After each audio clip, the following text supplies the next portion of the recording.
make his love too narrow by false limits of our own. We magnify his strictness by a zeal he will not own, for the love of God is broader than the measure of men's mind, and the heart of the eternal is most wonderfully kind.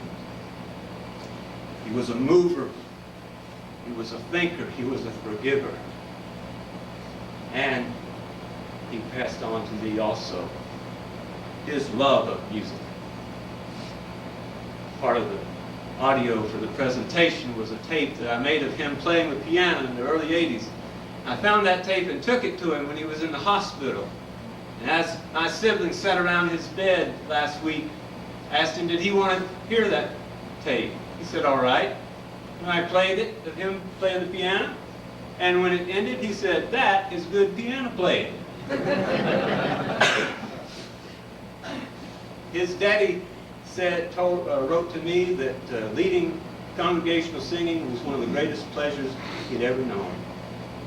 And it transferred to my dad, who was a good singer. He could play the piano, he could sing solos, he sang duets, he sang the quartets. And that love of that music endures with me. Whatever qualms I've ever had about Christianity's corruptions, my dad's love of gospel music endures with me. And so I'd like to sing a duet as he did. I'd like to ask the favorite child and her husband to come and help me as we sing a song that was one of Daddy's duets in his repertoire. We'll talk it over.